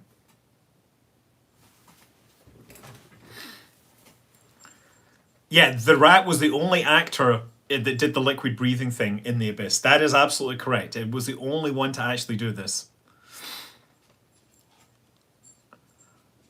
Can a plane fly upside down? How can a plane fly upside down? Well, aircraft that fly upside down and do aerobatics typically have symmetric airfoils where the lift entirely depends on it have a non-zero angle of attack. But if you have an asymmetric wing, you can get lift even at zero angle of attack. I don't think spray underneath a starship is gonna make a difference in terms of the pressure blowing back. It's actually gonna reduce the amount of pressure waves because it will actually break up the larger pressure waves. Wow. Jenny's did not have symmetric airfoils. There you go. But you can make anything fly. So here's the thing. All having an asymmetrical airflow, what that does. Okay. Okay, see, we're getting into aviation here, right? So how do aircraft fly upside down? Well, you need to have a negative angle of attack, so it pushes you down. You have negative lift when you're inverted. Now, if you have a symmetric airfoil, then the same angle, positive angle of attack of 5 degrees gives you the same lift as negative 5 degrees, but in the opposite direction. But if you have an asymmetrical airfoil where it's maybe flat in the bottom and more curved around the top, then you might get more lift going up and you might need a higher angle of attack, relatively speaking, when you're upside down. But these things exist. Now, for some aircraft, there may be no part of the envelope where they have sufficient control authority to maintain control when they're upside down. What you'll typically find is the aircraft are designed to be nice when they're the right way up, but they have to go much faster when they're upside down, and then they might need very high control deflections to actually maintain the nose up situation. And then they will typically find that their engine is not designed to run upside down for extended periods of time, and and they will lose oil and or fuel or both at the same time. And there was a case, yeah, there was this horrible aircraft accident where the trim system just became unhooked on the tail, and the crew, desperate to try to get it back under control, they actually flipped the aircraft upside down, and they could not then get back out of that situation. And the engine basically at that point lost fuel flow, the engines failed, and then they ended up, yeah, it was the jack screw failed. And this was a jack screw is basically where you've got a big long spiral thread and you've got like a bolt that catches it, and as the screw rotates it pushes this screw up and down. And these threads slowly stripped over time, and they were not being lubricated correctly because the procedure was not properly documented. And yeah, they started to look at other aircraft from that design, like in the fleet, and none of them had lubrication on their jack screws. It was, oh, yeah, so anyway, yeah, most aircraft won't have the authority to remain nose up, but yeah, it does. You have to go fast, and once you slow down, you lose a lot of that. I don't really watch Mentor Pilot. I mean, he just seems to do lots of air disaster videos, and a lot of the time I see the Mentor Pilot thumbnail and I'm like, oh, I know what the air disaster that is. Like, is the lack of news on New Glenn and the Blue Origin lunar lander due to... It's due to secrecy. It's entirely due to secrecy. Blue Origin don't like to talk about anything. I think I'm very interested in seeing Vulcan fly. That's the main one.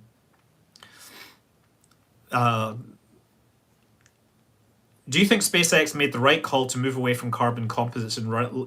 No, I don't think that their move away from carbon composites had anything to do. I don't think it matters for recent events, but it might improve their situation for Starship returning from space. I think I really am still most interested in seeing how whether what they're building is strong enough, whether they can make some improvements to it. But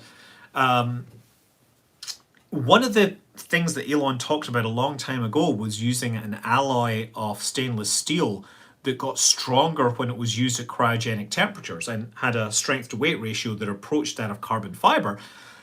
But I don't know if that's what they're actually currently using. How screwed is ULA and the US government if Vulcan doesn't work? They're very screwed. But I think the Vulcan is going to work fine.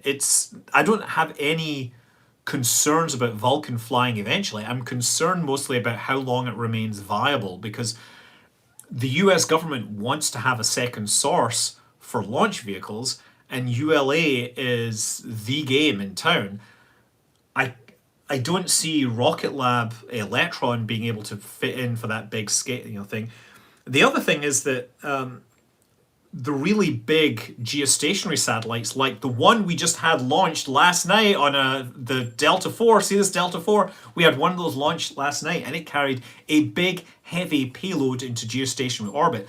That is something that Vulcan is perfect for, because Vulcan has the high energy hydrogen upper stage. Falcon Heavy doesn't have that capability. And there's still definite... I mean, I think Falcon Heavy can do all the missions. I think it might have issues with a payload size, but Vulcan, I think, is gonna... Oh, pardon me. Vulcan is gonna keep a ULA in that government launch business, but I don't know who else is gonna use it right now. Like, it's great that we're getting some traffic on it, but I think the US is very interested in keeping Vulcan running. What about applying the Glomar Explorer scenario to Starship?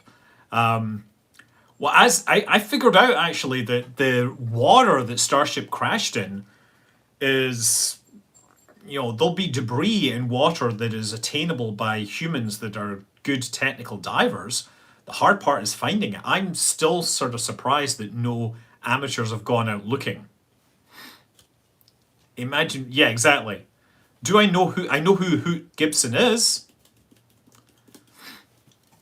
Fly to Wisconsin. I would love to fly to Wisconsin, because I know what's happening soon. I know what's... What is the ISP? The BE4 is about the same performance as an RD-180. So it's interesting that the blue... Okay, so we don't actually know the performance of the BE4. What we do know is that it has a lower chamber pressure for the same thrust. Therefore, it probably has a larger throat. And I think we figured out the expansion ratio from pictures. So it looks like what we have with the BE4 is they're going for more benign conditions inside the turbopumps and the chamber. And so they're getting about the same performance as an RD-180. Normally, methane should get you slightly higher specific impulse because it has more hydrogen in it. But by backing off on being aggressive about the pressures, you're going to get a more reliable engine at the same specific impulse. And it sort of makes sense that they would do this. So yeah. Have we actually had numbers on the BE4? I don't remember. What I do have is a BE4 glass. Yeah, there it is there. You can barely see it. There, if I put my hand in it, you can just about make it out. See, having a background, it makes it easier to see this thing. You can see my big ring light in the background. Turns out that when I moved here, I talked to the neighbors and they're like, oh yeah, our daughter works on some rocket engine at Blue Origin. so, so when we watched the engine test video that ULA, the live stream that ULA put out, she turned up like as one of the talking heads in one of the videos, and like, oh, I know her. So yeah. There we go. This is weird. Why does this not work? Am I not logged in? This is weird. Why have we not seen any methane-rich fuel stage combustion engine? Oxygen was... why do we not see fuel-rich methane? I think you can still have issues with polymerization. That's the main thing. Because you get carbon in there, then the carbon will form into polymers. That's what's going to happen. So you can do fuel-rich if you've got hydrogen. Guys! Still waiting for the press release of the iRocket. I cannot confirm or deny that Apple is building a rocket. But if such a program were in existence, it would be classified.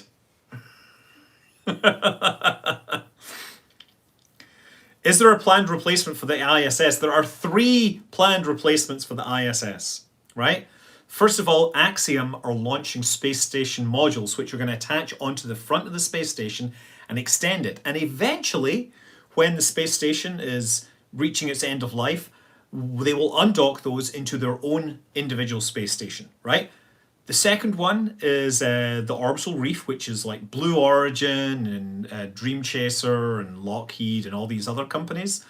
And the other one is Voyager Space, which is going to have a much smaller single module station that is I think it was inflatable. It may not be inflatable now, but I think it's still inflatable. So, oh dear.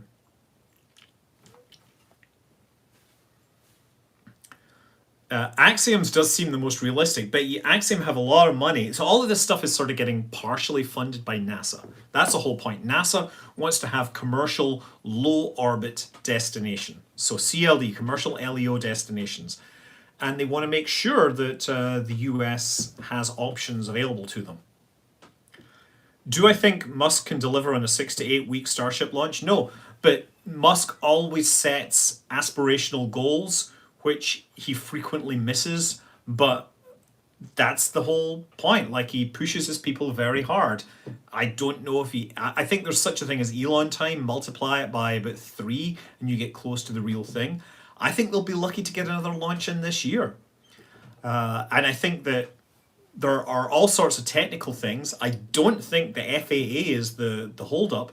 I think if the FAA is the holdup for the next launch, they only have themselves to blame for not having a properly working flight termination system, right? And I know there are FAA critics out there, and I certainly have criticisms of the FAA myself, but I would find it hard to say that anyone... I would be surprised if anyone could keep a straight face and say that the FAA should just ignore the fact that the flight termination system on Starship's first launch completely failed to work. What is my favorite rocket? The Saturn V, come on. I think the concrete shower is something that will be fixed. Could planes be powered by ammonia? Yeah, it could be, but this still means you have pollution issues. Remember when we were so excited about BFR, and now SpaceX is cranking out prototypes non-stop? Yeah, they got to start flying them. Zuck or Musk in a deathmatch? I would go with Zuck, because he actually exercises and works out. And I know for a while Zuck was refusing to eat any meat that he didn't slaughter himself. So that has already put him above Musk in many ways. As much as I'm not a Zuck fan, and I'm not really... yeah. Anyway. I'm just being reasonable here, right? What is my least favorite rocket? I did a video on the 10 ugliest rockets ever, and I did include the Ares 1X, which I think is one of the ugliest and worst rockets ever. It was something that would not only be expensive, it would fail to perform its operation. It didn't work during its test flight, and it was almost certainly going to kill anyone that flew on it if there was a problem. And it was, yeah. So yeah, the Ares 1X. I know there's a lot of fans out there. I am not one of them. The reanimated boy. Okay. Get so many emails coming in as well. We're making asteroid day plans as well. I've committed to something. Any thoughts on nuclear diesel / nuclear jet fuel? That is a good question. I mean, look, I don't think nuclear flying on planes is going to work, but what I would like to see is perhaps hybrid turbine generator systems on aircraft. I think that if you're going to be making fuel on the ground, it makes far more sense to use like solar algae, things like that. The Chinese rocket that sheds its covers like dandruff is pretty ugly. That's all of them. I haven't actually played the KSP2 patch, by the way, but there is a new KSP2 patch with a few new features, such as air brakes, thankfully. Yeah, the Coast Guard Rear Admiral. So here's the thing. The story on the acoustic anomaly was that the US Navy apparently told the Coast Guard, but told them to keep it secret, and they kept it secret during that press conference, but then it was leaked afterwards. Yeah, 4,000 people live. Actually, we've dropped down a little. I think I'm getting chill. I think I'm going to have to get on and start working on my other project. I have a project that needs to be done for Sunday. It's very exciting. It's very exciting. It's going to involve some simulations using smooth particle hydrodynamics and destruction on a scale which you will not believe. But it will only be talking about destroying the Earth. Are we sure it wasn't those people still trapped on the Titanic? Well, there's a few more people on the Titanic. And yes, now we have a sequel to the Titanic. Yeah. Boy, yeah, these last few days, I had this vision of these, handful of people trapped together in a small room without much air, working stupidly hard to write a story so that they can pitch the movie rights for this thing. Yeah. Submarine accidents are quite common. I don't know. It depends how you define an accident. There's a lot of aviation accidents. It's just they're small ones. I think, well, that's a good question. I think, honestly, Gabe's submersible, because it's actually done more. The AI had to write Titanic too. Only in the US are writers on strike. There are other countries which have writers. Where did I get the rocket models? Both of these were sent to me by Tori Bruno. And if I just reach over here very carefully, I can bring out the big one. This is the Vulcan. Look at the size of this thing. This is the Vulcan. And it's actually signed by Tori with a little rocket ship on it. Oh yeah, so the military aircraft. So a lot of people, by the way, we had the president in town, and literally on Tuesday when I got off the bus, as I stepped off the bus, I hear helicopters coming in, and I was like, oh, I'll get a picture of this. I see 2 Ospreys fly over and a pair of helicopters, and I get photos. And I then found out, like about half an hour later, that actually one of the helicopters was Marine One, which had Biden on board. But beyond that, the airspace around here has just been shut down. It's no fun zones everywhere. You're supposed to get file flight plans and get them cleared beforehand. And we had somebody take off from the nearest airfield, which is a private airfield in San Rafael. Somebody took off in a Mooney, just headed south and got intercepted by like an F-35, I think. So, they were then taken back. And I have a photograph from somebody that has a plane there. And there's a sign slapped over the entrance like, be aware there are flight restrictions in place. We've had reports of people being intercepted. Yeah, somebody get intercepted by flying out of there. Yeah. How deep can a space capsule be submerged? Well, there is actually a famous space capsule that was submerged, and that was Gus Grissom. His his second, the Mercury capsule, it went all, I think it was called Liberty Bell. Of course, he famously had the problem with the hatch ejecting, being activated. He got out the capsule, and while they were trying to recover the capsule, he almost drowned. They were very lucky, but it looks now that history may have vindicated Grissom, and he didn't actually activate this. Oh, XKCD did do a study on a submarine in space, and I highly recommend it because, Splagada, if you go to the website and they talk about the nuclear sub with the heat shield on the front falling into Jupiter, it actually says this would be a very Kerbal spacecraft, and the hyperlink there links to my video where I try to build an aircraft powered by an Orion nuclear pulse drive. That is an aircraft powered by nuclear weapons. Not carrying nuclear weapons, powered by nuclear weapons. That was quite special. Yeah. I did actually do simulations of nuclear sub descending into gas giants and stuff like that. Why is that? Yeah, well, the right stuff was made at a different time, and there's a lot of controversy as to whether Grissom actually activated it or something else. But regardless, it appears that there's plenty of people that want to see him vindicated. Footfall, there's a book that I remember reading a long time ago. Yes. Who's the portrait in the wall? That is a character called Luther Arkwright. So search for The Adventures of Luther Arkwright. It's written by Brian Talbot, who's a comic artist. He did Batman. He did a bunch of other things. But this was his own project. And it's basically a parallel dimension hopping agent that is trying to figure out what bad guys are doing and fix them. And it's really quite fascinating. Jumps to parallels where there's a puritanical government in England, and then there's other parallels that are super high tech. It's pretty cool. I highly recommend The Adventures of Luther Arkwright. The first one. The second book isn't so good, and then there's another one. Your late grandfather was a submariner on the USS Halibut when they did surveying of the K-129 prior to Project Azorian. That is pretty cool. He did not, in fact, kill baby Hitler because he's a parallel universe traveler, not a time traveler. Different thing. It's a great story, I'm just going to say. I love it. When are you ending the stream? I need to sleep. I think I'll be ending it very, very soon.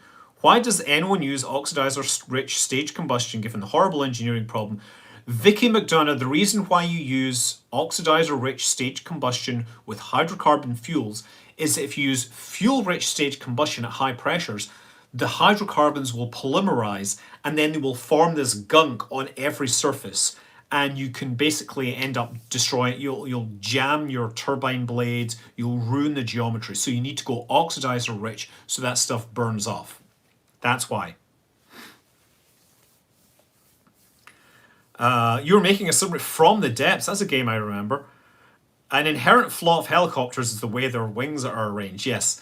Helicopters are basically hundreds of single points of failure all organized together to fly. How do rocket engines control combustion pressure? They basically control fuel flow into the engine. Mostly they won't control the pressure inside the combustion chamber because that is not something you can necessarily instrument. It's easier to control the output pressure from the fuel pumps. That's really what you're looking at. That way it's less, less of a problem. Okay. Morning from Ireland. Helicopters flight aerodynamics and barely win. Yes. Helicopters fight aerodynamics and barely win. Any review on the new star... the Rhombus? I don't know about that. Oh, you mean Stoke Space? I haven't seen that much about them. How does Raptor CH pre-burners not get... I'll tell you why the Raptor burners... they don't get clogged up because the temperatures are lower. The nice thing about a full flow stage combustion cycle is that the temperatures are actually lower because all the fuel flows through one thing and on each side. So that's what's going on there. Planes use aerodynamics to fly. Helicopters beat it into submission. Any movie suggestions for me tonight? Tetris. I like that. It's a lot of fun. Appalachia.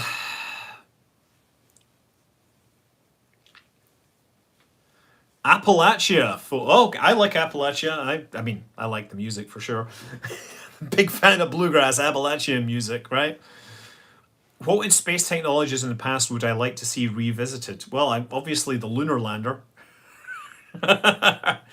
You know, another one to look for, by the way, right now, a movie. Go back and rewatch Master and Commander: The Far Side of the World. Fantastic movie, and I think it's on YouTube for free if you're in the US. It's on Apple Movies. If you've got Apple TV Plus, there's a lot of places to watch it right now. Go and watch it for sure. Or yeah, you can go and watch The Abyss. There you go. If you want to learn all about deep diving. Yeah.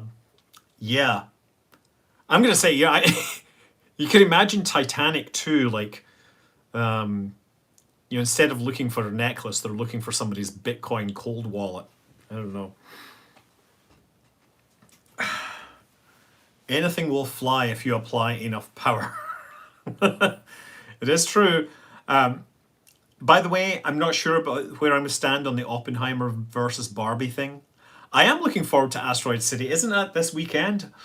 Okay. I guess actually, isn't that released tonight? Maybe not. I should probably go and watch it. Yeah, there is actually a Titanic 2. It was made by like a super B-movie movie production company. Yeah, it is. I don't know if there will be more tourists visiting that wreck. You know, people say that you shouldn't go to that wreck site because it's a, grave, it's where people died and everything. That's true, but in the US, like Pearl Harbor, isn't there like a national monument that you can visit that's a ship that sank with people on board? Like,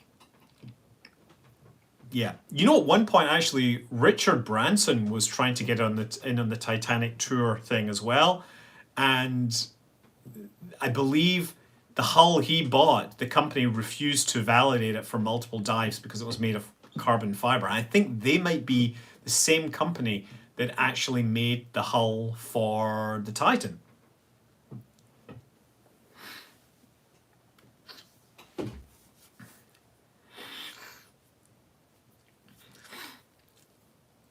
I mean, look, I think that the monument in Pearl Harbor that you can visit, I think it's a very important thing. It's very important to remember all this stuff. And I'm not sure whether you should have like an absolute exclusion on visiting shipwrecks. That's because then, yeah, I think there's absolutely valid reasons. I'm not sure. And it's not like there's thousands and thousands of people doing this. It is such a rare and unique thing, and it's going to be even rarer. Certainly you shouldn't be grave robbing it. I have a bigger problem with the company that bought salvage rights. It was literally, like, I think it was a used car dealer, and he sort of said, what does it take to get salvage rights? And somehow figured out that it was actually super easy, and therefore ended up with salvage rights. And then when the movie was super big, he managed to get funding to bring up like a chunk of the Titanic and put it on display. Like there was a big chunk of one of the hulls. They called it the big piece. Yeah.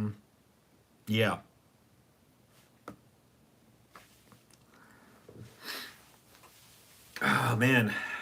Okay. You met Richard Branson, he smelled like cheese. That doesn't seem like such a bad thing. As long as he didn't smell of Big Daddy pheromones, right? Since we're talking about being underwater. Let's go to Rapture. I actually booted up BioShock just the other day and like had a quick look at it, and I was like, oh yeah, I remember. This game was great right up until the final boss battle, which was terrible. Like the naked guy getting jacked up. But the reason I did this was because my flight instructor, Hoagie, who was flying me, I was in with the pits, right? He worked on BioShock, so he's in the credits, so I can go and look at that. Would Europa's ocean pressure? Yes, absolutely. Europa would be less problems than the Earth because Europa has much lower atmospheric pressure. gravity, but you have to realize you're starting out at much deeper depths to start with, because you have to go way underneath the underneath the ice to get down there.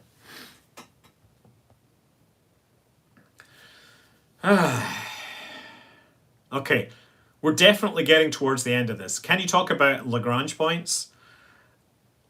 In a binary star system, they work the same way. So I'll tell you what, if you have two binary stars that are of similar mass, I think their mass ratio, if there's mass ratios within like 50, then the L4 and L5 points are not stable. That's the only thing that's worth pointing out.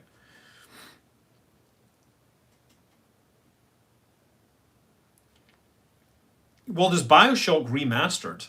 That's the one. Water pressure is not exponentially related to gravity. It is linearly related to gravity, right? No? It's not an exponential, it's a linear number. Yeah, Europa has all that wildlife and pirates to contend with. That's right, yeah. Anything will fly if you have enough power. By the way, I got a shout out, thanks to P. Bothulu. Thanks, he was the one that asked about the Europa.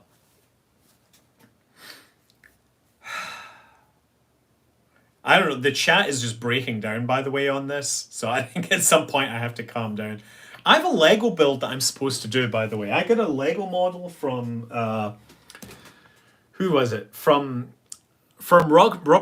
Rocket Factory Augsburg, the RFA. They sent me like a little Ziploc bag with a rocket that I need to build. So I need to do a Lego build stream with that at some point. It's so busy. There's so much going on. KSP2, well, I'm hoping that... I was actually playing it on Twitch the other night. And, you know, it's still fun enough, but it's very hard to actually do something that I haven't done in regular Kerbal Space Program, unless it involves, say, trying to fly under bridges and stuff at the Space Center, right? So I'm still waiting for new features that make it super interesting to continue playing, but that's where I'm at with that. I'm sure it will happen, and I'm sure I'm going to do some good stuff. I actually like building a version of the Pit Special that I had.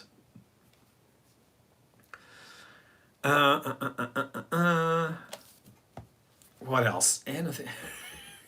For some reason, a bunch of chat messages are just getting stuck to the bottom, so I don't know what is up with the YouTube chat.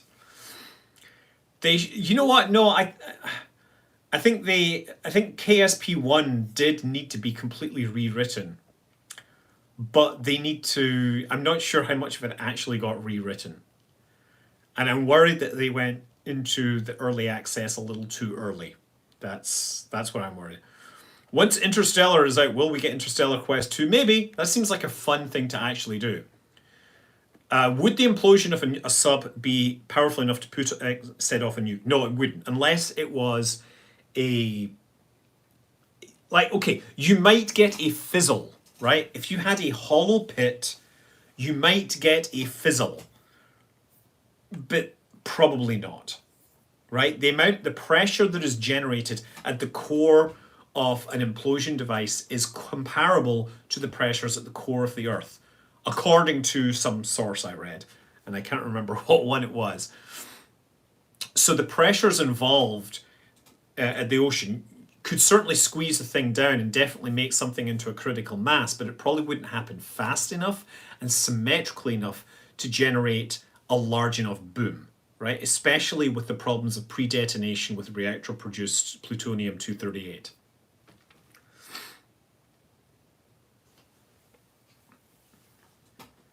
But I guess I'm going to have to make some more nuclear weapons videos because